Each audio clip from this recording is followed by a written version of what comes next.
Now, the next topic we have is South China Sea dispute. The South China Sea dispute. This is an important topic because here, if we see the South China Sea dispute here, let's say we have China. Let's switch to this map. Just a second.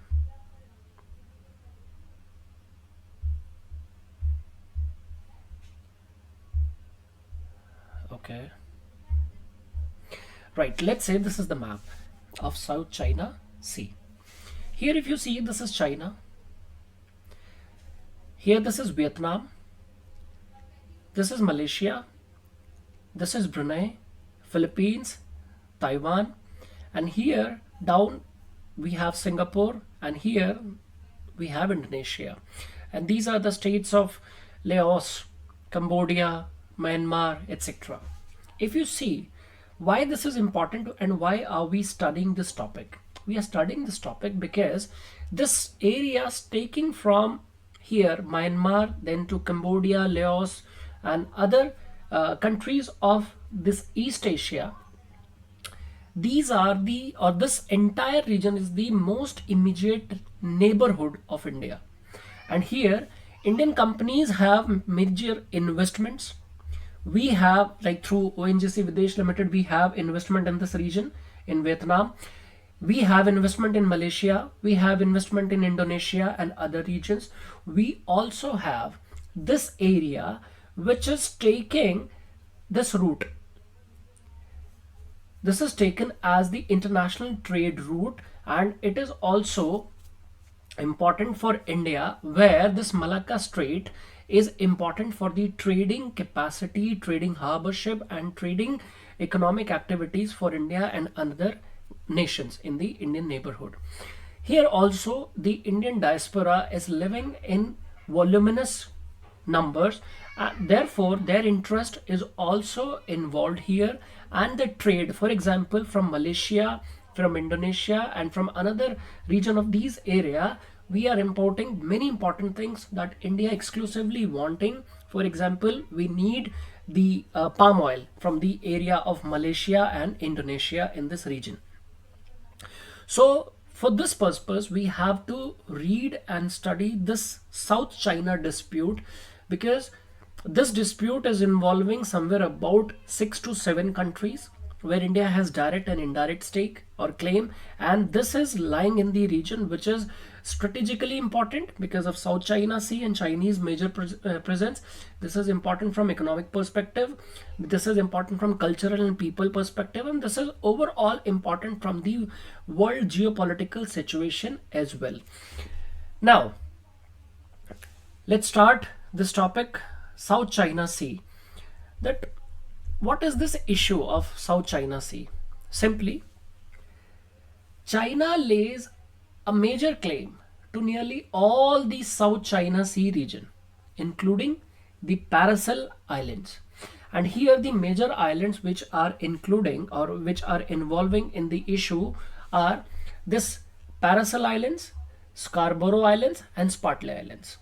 And this line, the line, red line, this deep dark red or velvet or this purple line, whatever you call it as, this line is basically known as 9-dash line, which China says that anything that is coming under the Chinese 9-dash line is belonging to China.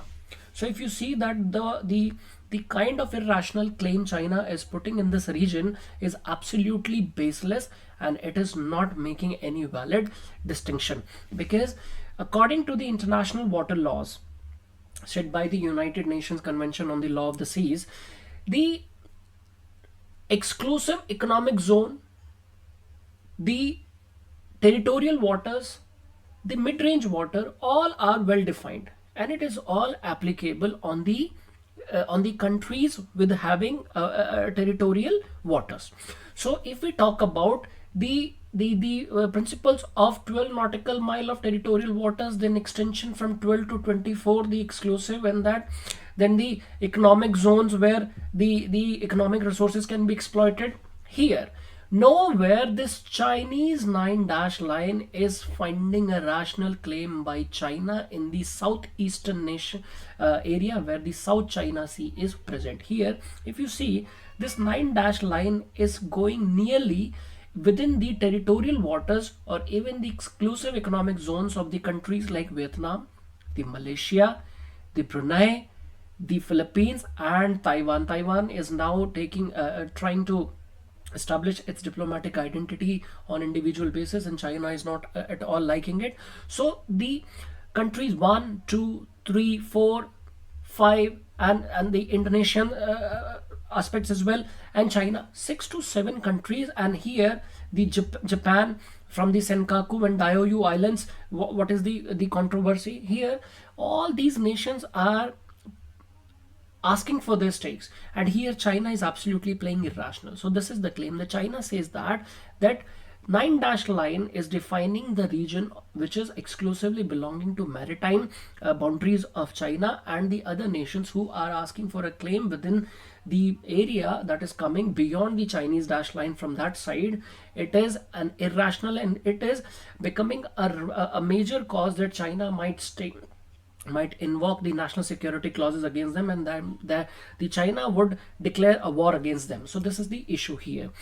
Now, the major party which is giving a equal what say resistance to the Chinese claim here is United States of America. They says that this entire region is belonging to the common property of all, and hence it is available for all the nations to make an unhindered trade movement, defense movement, and whatsoever, as long as it is not getting into the territorial waters of the another country or the exclusive jurisdiction of another country.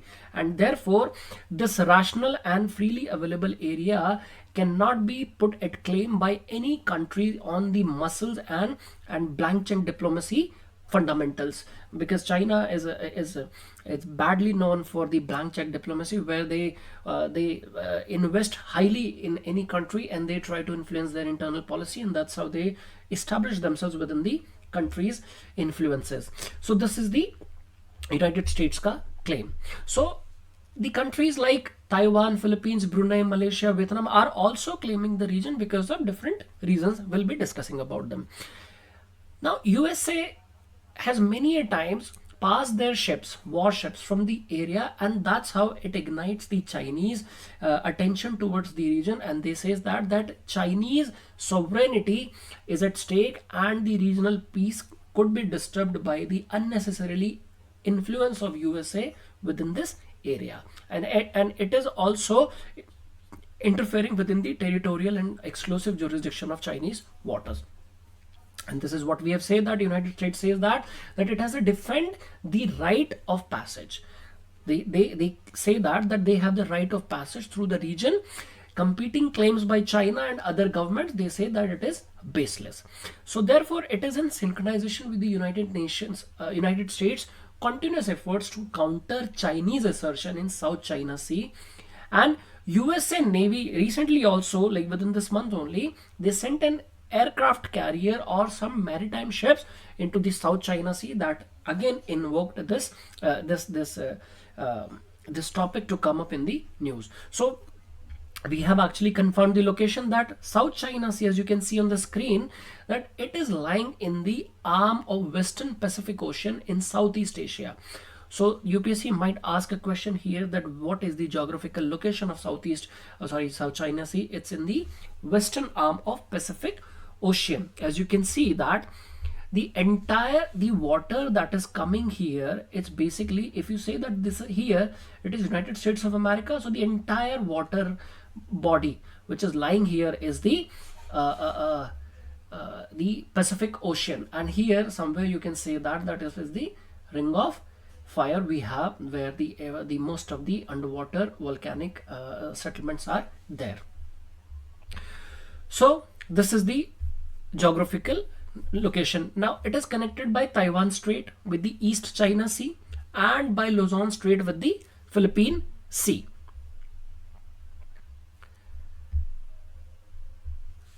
Here you can see this is the Taiwan Strait, and here the Luzon Strait, that is connected with the Philippines. And if it is the South China Sea, here it is the Southeast Asia Sea, right? Next is, so, and what are the nations that are bordering the region?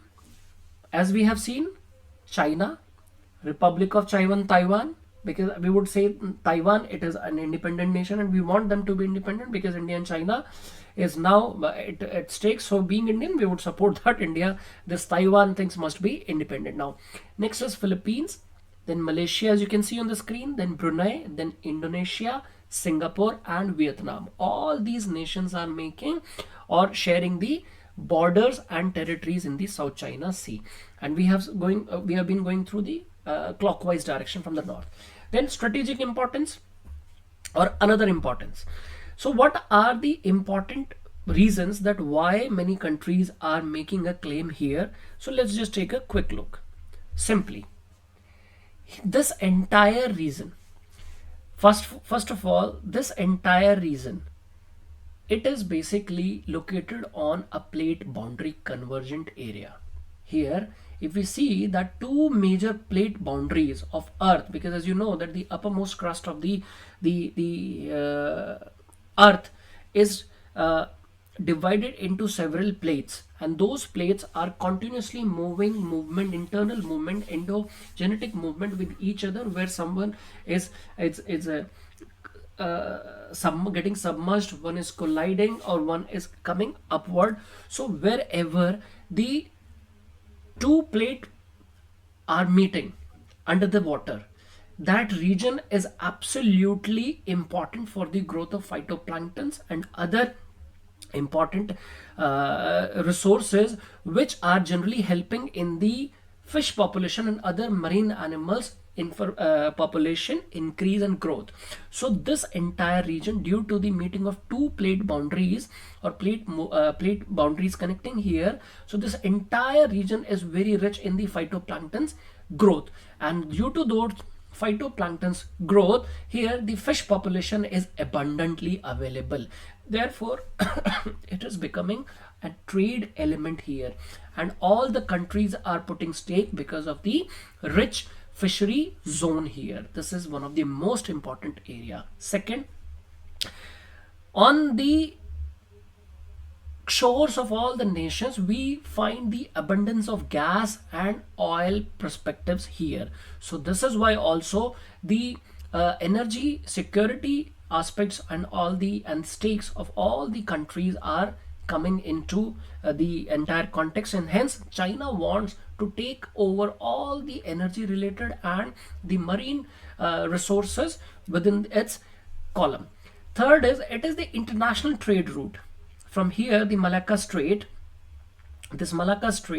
and this entire region, if this entire region is available in the territorial jurisdiction of one country, then the trade rates, the charges, the passing rates, whatever the duties or whatever the passing fee, whatever it is being collected, that will be going to the country, and everyone is asking for their claims because it is a great source of income, because it is a very busy route for going from the west to the east, and coming from the east to the west. So this entire thing is making this entire region important, and here also that it is important for for the China to make strategic points here, because China has built some artificial islands and sand islands so that they can make airstrips and other port establishments, so that it can actually make an easy movement or logistic facilities for the defense forces to move in times of needing, especially when it is getting an encounter from the countries like United States of America. So you can see that it has economic importance, it has the strategic importance, it has the energy security importance, and the another is the influence in the region. The one who will be controlling this major area will always have the influence, and in this manner they can actually get all these smaller countries to get aligned with the ideologies and whatever they want them to abide on through their influence within this area. And by coming here in this area, they can slowly and gradually make some interferences in the internal and domestic policies of the countries that will ultimately help China in the long run. So this is the broader paradigm we can see here in this aspect. So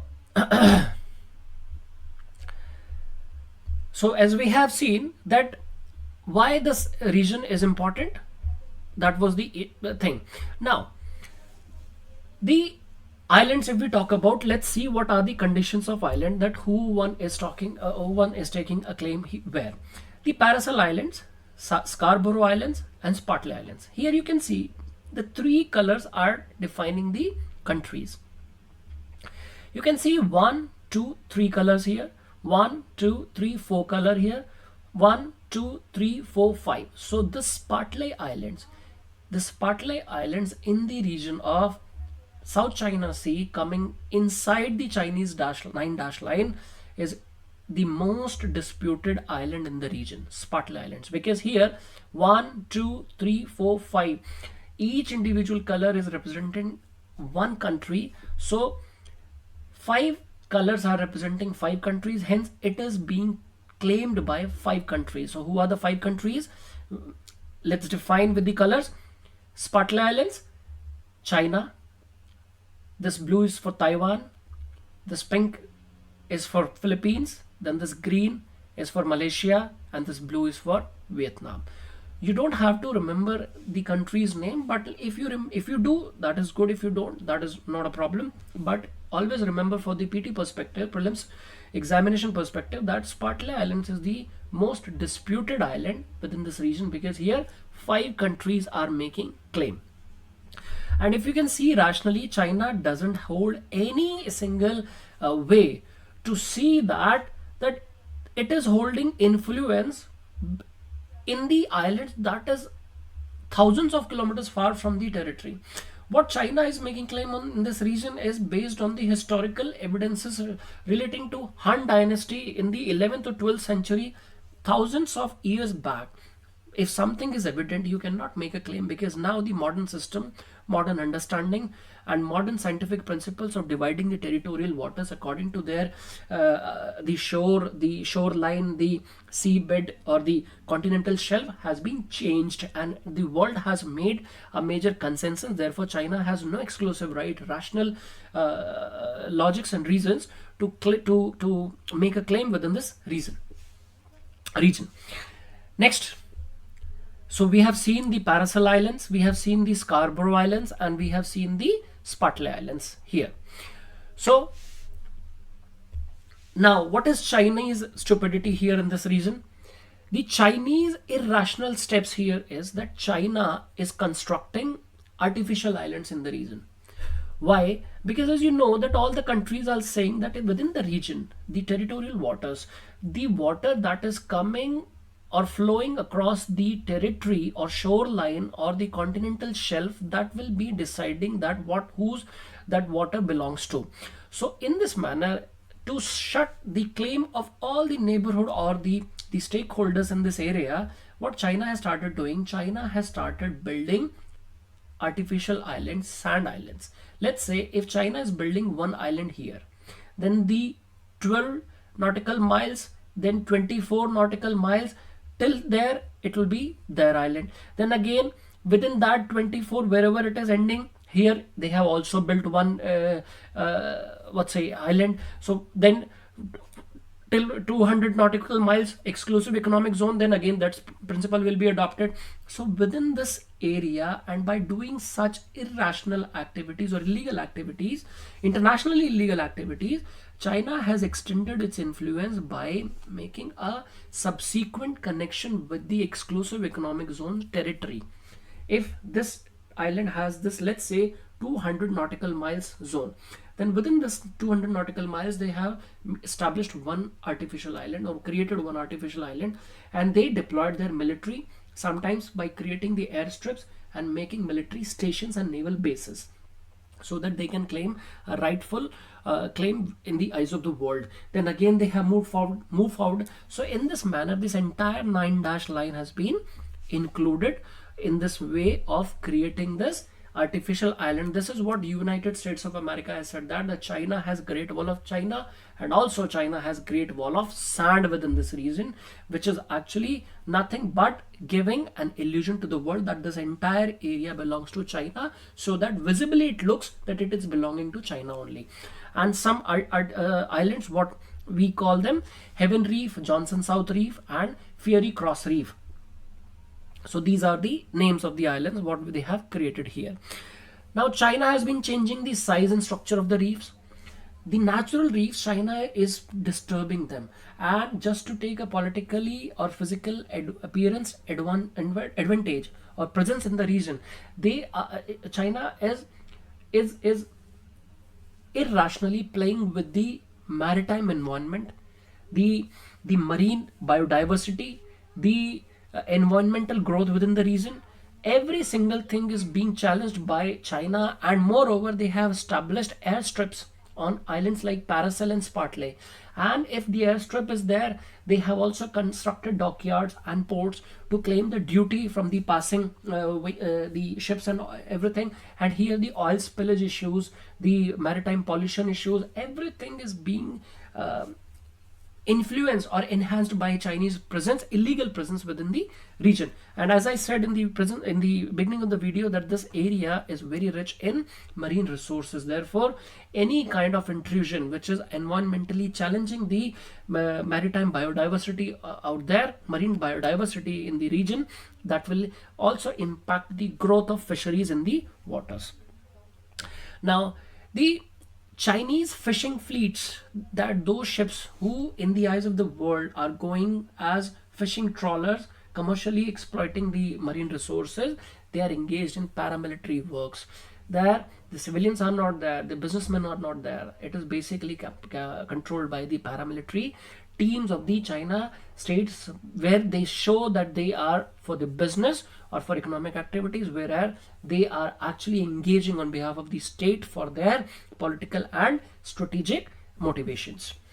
So this is why China, United States has said that this is basically a great sand or great wall of sand created by China around the 9-dash line. Other issues.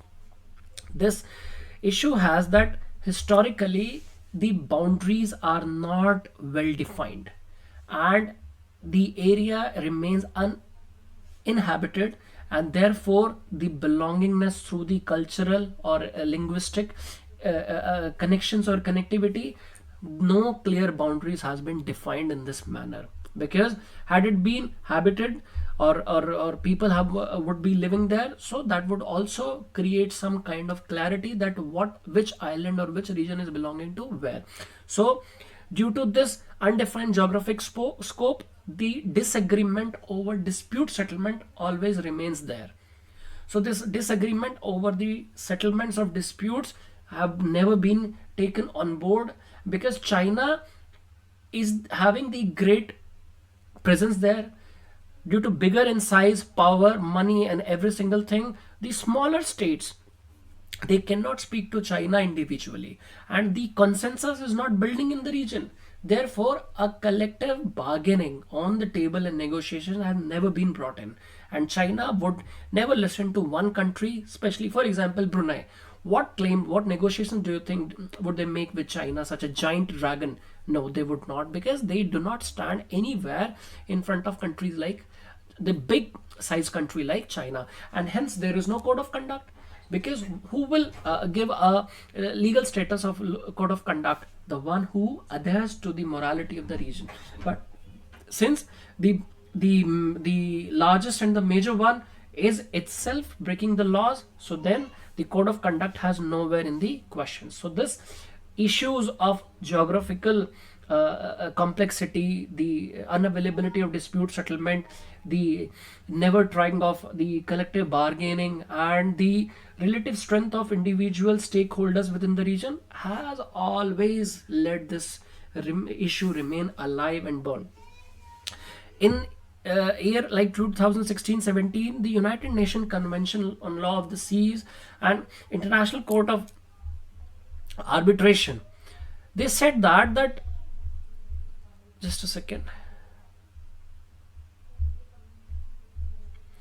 They also said that the region is not exclusively belonging to the uh, China, and therefore China must not influence or must not interfere in this area, and China should stay back, and China is illegally present there. But United Nations UN clause, China does not hold any membership to that.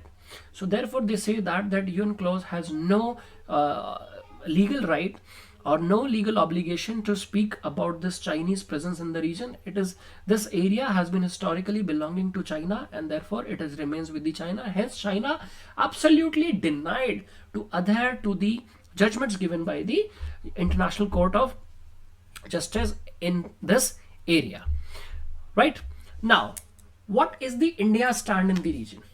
How India sees, because as I said in the earlier, that India has the political influence in the form of Act East policy, economical influence because of the trade passage and investment within the energy sector, strategic interest because of Chinese presence there, and China's presence or Chinese influence in India's territorial regions by getting an alignment with the Pakistani influence like CBAC, that region where this China Pakistan economic corridor is passing, that land is actually belonging to India.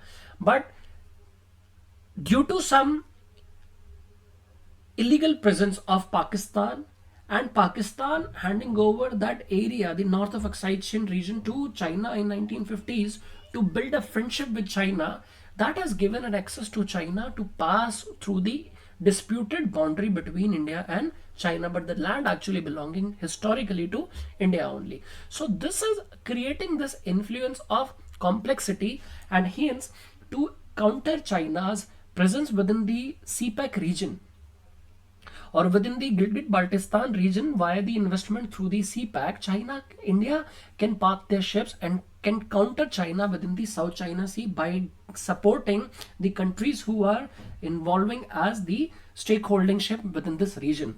And here United States is the largest contender here in the scope of Quad membership, where the United States, India, Japan, and Australia are becoming member, and all the nations are directly or indirectly at tussle with China. So here, this can be a collective encounter or collective counter to the illegal or irrational influence of China within the region. And here, China also understand that the presence of four strong nations in the region will never be able to overcome by the Chinese presence. So therefore this is actually creating a power balance, hence India's strategic interest in the region is absolutely high. So in a nutshell, India has said that India is not a party to the South China Sea dispute, but to secure its own economic interest, strategic interest, and political interest and energy interests, India has to keenly observe the situations and development within the region. First thing. Second thing, Chinese increasing ability to decide and expand its role in South China Sea has compelled India to reevaluate its approach in the issue. This is what we said, that India joining Quad initiative is a great mechanism and a great force to give an to give a counter effect to the Chinese presence in the region. And if India is not taking a keen observance of the development within the region, then definitely India's Act East policy, where these 10 ASEAN nations present on the South China Sea territory water, then it will be in a mess. It will be a failure. And all the 10 nations of ASEAN region are important for India for the economic and other technology related aspects. So India started internationalizing disputes in the Indo-Pacific region to oppose Chinese threatening tactics in South China Sea, and India is also supporting the smaller nations like Brunei, weaker nations like Vietnam, and the another developing nations like Philippines, where the India and the relationship with all these ASEAN members are getting a strong effect in the region, and it is a disturbing factor for China. Now, India is using its Buddhist legacy to make a strong bond with the Southeast Asian regions, because mostly the 10 ASEAN states are following or practicing Buddhist, in a major way. So then it is creating a cultural uniqueness or cultural bonding with India. Therefore, India is able to influence within the region. So hence, India becoming a part of Quad initiative is also becoming a linchpin of India's Indo-Pacific narrative, and these initiatives are viewed as containing these strategies of China within the region, and hence denying China any space of assertion with the region. So here you have seen that overall perspective of Chinese influence, Chinese presence, and what China is doing, and how the smaller states are coming into the tussle with the or let's say the resistance with the China, and how the world can make a difference there, and why this area is important for India, and what stand India is taking, and how this arena of South China Sea is becoming an alternative area or alternate space where India can counter China, the way China is trying to control India's presence by making huge investments of billions of dollars in the Pakistani occupied Kashmir region, where Gilgit-Baltistan regions are present, where China has made investments through the CPEC, that is China-Pakistan Economic Corridor, via the to the border port in the southern region of on the Karachi region. So this is how you have to see this area of South China Sea, and this is important because anytime you might encounter questions in the prelims as well as in the mains. So that was all about South China Sea. Thank you so much.